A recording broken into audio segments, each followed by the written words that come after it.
نحمدہ ونصلی علی رسولہ الکریم، اما بعد، فاعوذ باللہ من الشیطان الرجیم، بسم اللہ الرحمن الرحیم۔ میں ہوں حکیم آصف علی راؤ۔ آج کا جو موضوع ہم ترتیب دے رہے ہیں یہ ہے آئرن، جس کو لوہا کہا جاتا ہے، جس کو خبث الحدید بھی کہا جاتا ہے، اور اس کے بارے میں اللہ تبارک و تعالیٰ نے سورہ نازل فرمائی قرآن پاک میں، جس کو سورہ حدید کہا جاتا ہے۔ تو اس کے اندر یہ اللہ رب العزت نے فرمایا کہ تمہارے لیے اس کو کارآمد بنایا اور مفید بنایا۔ اور چونکہ اللہ رب العزت نے دنیا میں جتنی بھی چیزیں پیدا فرمائیں، چاہے وہ سونا ہے، چاندی ہے، لوہا ہے، ہیرا ہے، موتی ہے، یاقوت ہے، چاہے وہ دنیا کی کوئی بھی چیز ہے جس میں پارا آ گیا، جس میں شنگرف آ گئی، جس میں آپ کہہ سکتے ہیں سم الفار آ گیا، جس کو آرسینک کہا جاتا ہے۔ اب یہ ساری چیزیں ساری کی ساری پتھر ہیں، اور ان پتھروں میں بے شک اللہ پاک نے شفا رکھی ہے، اور یہ دھاتیں ہیں ساری کی ساری۔ اب دیکھیں آئرن کے اندر، اور اس کے بارے میں بڑی غلط فہمی یہ پائی جاتی ہے، مارکیٹ میں اس کی بہت ساری پروڈکٹ پائی جاتی ہیں، جس میں کشتہ بھی پایا جاتا ہے، جس میں شربت فولاد کے نام سے بڑی سیل ہونے والی چیز ہے۔ جب ہم چھوٹے چھوٹے تھے تو ہم دیکھتے تھے کہ لوہے کے بارے میں، یعنی اس شربت فولاد کے بارے میں، فولاد کا شربت وہیں سے تیار ہوتا ہے، اسی دھات سے جسے لوہا ہے، اور لوہا کو جب آپ پنگھلائیں گے یا لوہے کو جب آپ باریک کریں گے، اس کے بعد پھر آپ اس کا کشتہ تیار کریں گے، اس کے بعد اس کا شربت بھی تیار کیا جا سکتا ہے۔ تو یہ ساری چیزیں انسان کے لیے فائدہ مند بتائی جاتی تھی، اور یقیناً میں بھی یہ سنتا تھا کہ اس کا بہت زیادہ فائدہ ہے، اور میں سمجھتا بھی یہ تھا۔ لیکن جیسے جیسے زندگی گزرتی گئی اور چیزیں سامنے آتی گئیں، بے شک اللہ رب العزت کا بنایا ہوئی ہر چیز بہترین ہے اور فائدہ مند ثابت ہوتی ہے، لیکن کب، کہاں، کس طرح، کس چیز کو استعمال کیا جائے گا، کیونکہ دنیا میں اللہ رب العزت نے ہر چیز کا مزاج ترتیب دیا ہے۔ جب ہر چیز کا مزاج ترتیب دیا ہے تو پھر آپ سوچیں کہ جس انسان کے مزاج کے مطابق وہ چیز نہیں ہوگی، اس کو فائدہ کیسے پہنچے گا۔ میں سمجھتا ہوں کہ جو آنے والے ہمارے دوست ہیں، نئے دوست ہیں، وہ ہمارے چینل کو سبسکرائب کریں، بیل آئیکن کو پریس کریں، کمنٹ سیکشن میں اپنی رائے سے ضرور آگاہ کریں۔ جو آج کا موضوع ہے آئرن، جس کو ہم حدید بھی کہتے ہیں، خبث الحدید کے نام سے اس کو جانا جاتا ہے، اور یہ کشتے کے صورت میں بھی ہمارے سامنے آتا ہے۔ اب اس کا مزاج کیا ہے؟ اس کا مزاج خشک سر ترتیب دیا گیا اللہ رب العزت کی طرف سے۔ اب یہ قابض بھی ہے، حابس بھی ہے، یہ قوت با کو بھی تحریک دیتا ہے، یہ ساری خواص اس کے اندر موجود ہیں۔ سلسل بول کو بھی روکنے میں ہیلپ کرتا ہے، جو پیشاب زیادہ آتا ہے، پیشاب کنٹرول نہیں ہوتا، اس کو روکنے میں بھی یہ ہیلپ کرتا ہے۔ لیکن بات سمجھنے کی یہ ہے کہ جب اس کا مزاج خشک سرد ہے، یہ اس صورت میں فائدہ پہنچائے گا جس صورت میں ہمارا نروس سسٹم ایکٹیو ہوگا، یا ہمارے جسم میں رطوبات زیادہ ہوں گی، یا ہمارے جسم میں حرارت اپنی حد سے بڑھ گئی ہوگی۔ اگر خدا نخواستہ ایسی کیفیت میں کہ جب ہمارے جسم میں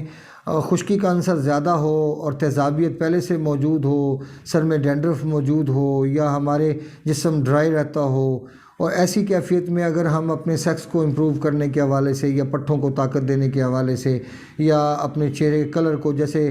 جب ایسیڈیٹی یا صداع جب انسان کی جسم کے اندر بڑھنا شروع ہو جاتا ہے، تو صداع کے بڑھنے کے ساتھ ساتھ انسان کا چہرہ پہلے خوبصورت ہوتا ہے، ریڈ رہتا ہے، اس کے بعد پھر وہ آہستہ آہستہ بلیک ہونا شروع ہو جاتا ہے، اور بعض لوگوں میں تو چہرے کے اوپر چھائیاں نظر آنا شروع ہو جاتی ہیں۔ اور پھر یہاں سے غلطی اور کی جاتی ہے کہ ٹونوں ٹوٹکوں کی صورت میں یہ بھی استعمال کرنا شروع کر دیا جاتا ہے دودھ کے اندر۔ اکثر ماؤں کو دیکھا کہ وہ اپنے بچوں کو بون ویٹا کی صورت میں یا دوسری تیسری صورت میں یہ چیزیں استعمال کرواتے ہیں۔ خدا را کبھی بھی کوئی چیز انسان کے لیے ہر وقت سوٹیبل نہیں ہے، کبھی بھی وہ انسان، کبھی بھی ایک انسان ایک ہی چیز کو مسلسل استعمال نہیں کر سکتا۔ جیسے میں نے آپ کو بتا دیا کہ آئرن کا جو سسٹم ہے یہ تبھی ویک ہوگا، فولاد کا عنصر تبھی انسان کی باڈی کے اندر کم ہوگا، یا تو انسان کے جسم میں رطوبات بڑھ جائیں گی اور ایسیڈیٹی کم ہو جائے گی، کیونکہ ہمارے جسم میں تینوں چیزوں کی ضرورت ہے۔ ایسیڈیٹی بھی ہمارے جسم کی ضرورت ہے، حرارت بھی ہمارے جسم کی ضرورت ہے، اور رطوبت بھی ہمارے جسم کی ضرورت ہے۔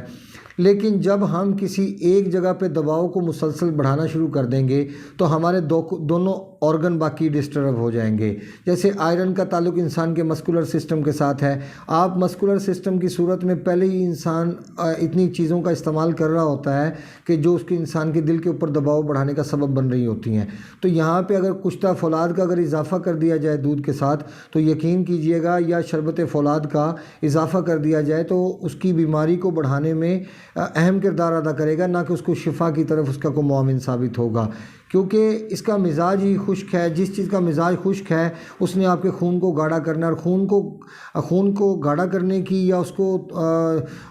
سمجھ لیں کہ اس کے جو بلڈ کے قوام کو بیلنس کرنے کی ضرورت تب پیش آتی ہے جب وہ ان بیلنس ہو جائے. مثال کے طور پہ اگر اس جسم میں رطوبات بڑھ جائیں، اگر تری آ جائے، جہاں پہ تری آ جائے گی وہاں جمنے کی کیفیت کیسے پیدا ہوگی؟ وہاں تو جمنے کی کیفیت پیدا ہی نہیں ہو سکتی. جمنے کی کیفیت ہمیشہ تب پیدا ہوگی کہ جب آپ خشکی فراہم کرو گے اور جسم کے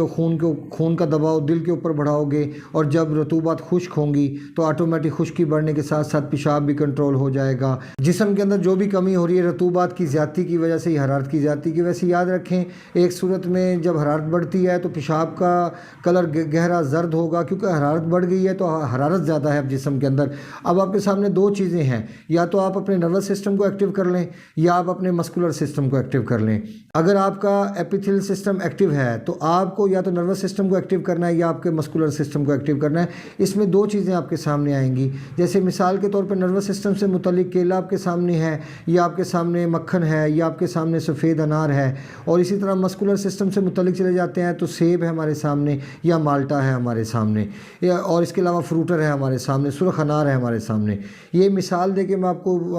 سمجھانے کا مطلب یہ ہے کہ جو آئرن کا استعمال ہے وہ صرف اسی صورت میں کر سکتے ہیں کہ جب آپ کے جسم میں حرارت بڑھ جائے یا رطوبت بڑھ جائے. اگر جسم میں ایسیڈیٹی ہے، جو کہ پاکستان کے اس وقت 90% لوگوں کے اندر موجود ہے، کیونکہ نہ ہماری خوراک اچھی ہے نہ ہمارا پانی اچھا ہے، پھر ہم ایسی چیزوں کا استعمال کرتے ہیں کہ جو ہمارے لیے نقصان دہ ثابت ہوتی ہیں. پہلے ہی ہم اپنے مسکولر سسٹم کو اتنا دباؤ دے دیتے ہیں، ہم مسلسل ایک ہی آرگن کے اوپر خوراک دیے جا رہے ہیں، اس کو ہی خوراک دیے جا رہے ہیں، اس کو طاقت دیے جا رہے ہیں، اس کے اوپر دباؤ کو بڑھائے جا رہے ہیں. تو اس کے متعلق پھر نتائج تو آپ کو ملیں گے. بواسیر جیسے مسائل تو پھر سامنے آئیں گے، قبض گیس جیسے مسائل تو سامنے آئیں گے، سر کے اندر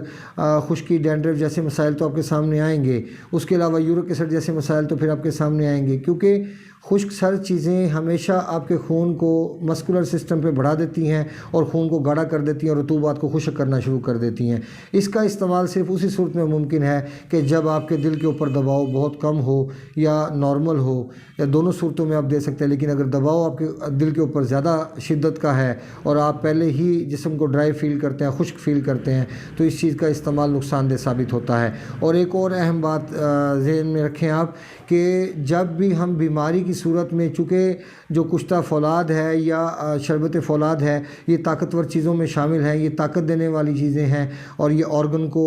طاقت دیتی ہیں، اور چونکہ اس کا تعلق انسان کے مسکولر سسٹم کے ساتھ ہے لہٰذا اس کا دباؤ بھی اسی جگہ پہ ہوگا. لیکن جب آپ ایسی صورت میں استعمال کریں آئرن کو یا کشتہ فولاد کو یا شربت فولاد کو کہ جب آپ کے جسم کے اندر پہلے ہی خشکی زیادہ ہو اور حرارت کی کمی واقع ہو، تو پھر ایسی صورت میں یہ آپ کے جگر کو بلاک کرنے کا سبب بنے گا اور یہ مسلسل آپ کے چہرے کو کالا کرنے کا سبب بنے گا. آپ کی غلط فہمی ہوگی کہ آپ اس سے فائدہ اٹھا سکیں گے اور یہ آپ کی بیماری کو طاقت دینے کا سبب بنے گا. کیونکہ جب بیماری کی حالت میں آپ کوئی طاقتور چیز کھاتے ہیں تو طاقتور چیز کھانے کا مطلب یہ ہے کہ وہ آپ کی بیماری کو قوت پہنچائے گی، نہ کہ وہ آپ کے اس آرگن کو طاقت ملے گی جس سے آپ کے جسم میں اور خرابیاں پیدا ہونا شروع ہوں گی، نہ کہ آپ کو توانائی کا احساس ہوگا. اپنے دوست احباب کا خیال رکھیں. ملتے ہیں انشاءاللہ مزید انفارمیٹیو ویڈیو کے ساتھ. وما علینا الا البلاغ المبین. السلام علیکم ورحمۃ اللہ وبرکاتہ.